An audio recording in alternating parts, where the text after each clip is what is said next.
भारत सरकार ने उसे पाकिस्तान डिपोर्ट कर दिया। पाकिस्तान लौटते ही शाहिद लतीफ सीधे जैश-ए-मोहम्मद से जुड़ गया। अब वो सिर्फ एक आम सदस्य नहीं था। इतने सालों की जेल और मसूद अजहर के साथ जुड़ाव ने उसे संगठन में ऊंचा मुकाम दिला दिया।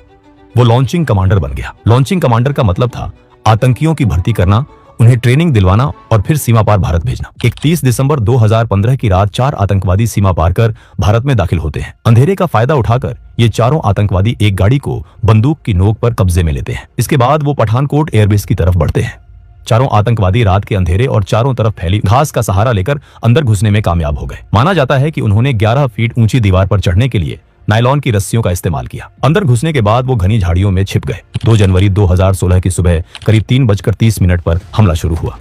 अचानक गोलियों की आवाज गूंज उठी। आतंकवादी अंधाधुंध फायरिंग करने लगे। ग्रेनेड फेंके गए। पूरा इलाका दहशत में आ गया। भारतीय सेना और आतंकवादियों के बीच ये लड़ाई करीब 80 घंटे तक चला। आखिरकार सभी आतंकवादी मारे गए, लेकिन इस ऑपरेशन में 7 भारतीय सुरक्षा कर्मियों ने अपनी जान गंवा दी। पूरा देश सन्न रह गया।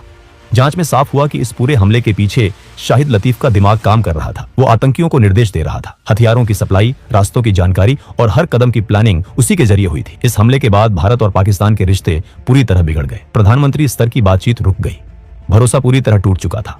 शाहिद लतीफ भारत की मोस्ट वांटेड लिस्ट में आ गया। 2022 में भारत सरकार ने उसे यूएपीए कानून के तहत आतंकवादी घोषित कर दिया, लेकिन इसके बावजूद वो पाकिस्तान में खुलेआम घूमता रहा। 2023 आते आते हालात बदलने लगे। भारत ने एक नई रणनीति पर काम शुरू किया। पाकिस्तान में छिपे आतंकवादियों को अब अननोन गनमैन के जरिए एक एक कर निशाना बनाया जाने लगा। दिल्ली से आदेश जाते थे और पाकिस्तान की जमीन पर बैठे आतंकी मारे जाते थे। पाकिस्तान में बैठे आतंकियों के बीच डर का माहौल बन गया था। जो लोग सालों से खुलेआम घूम रहे थे, अब वो डरने लगे थे। कई आतंकियों ने मदद के लिए आईएसआई का दरवाजा खटखटाया। इसके बाद आईएसआई भी एक्टिव हो गई थी और कुछ बड़े आतंकियों को सुरक्षा देना शुरू कर दिया गया। अब भारत का अगला टारगेट था शाहिद लतीफ, लेकिन यह टारगेट आसान नहीं था। शाहिद लतीफ सिर्फ जैश-ए-मोहम्मद का अहम सदस्य नहीं था, बल्कि आईएसआई की सुरक्षा में भी था। उसे मारना मतलब सीधे एक बड़े नेटवर्क को चुनौती देना। शाहिद लतीफ के हथियारों की सप्लाई का रास्ता भी आसान नहीं था। उसकी गन सप्लाई बांग्लादेश से आती थी। इस नेटवर्क का एक अहम नाम था मोहम्मद उमैर।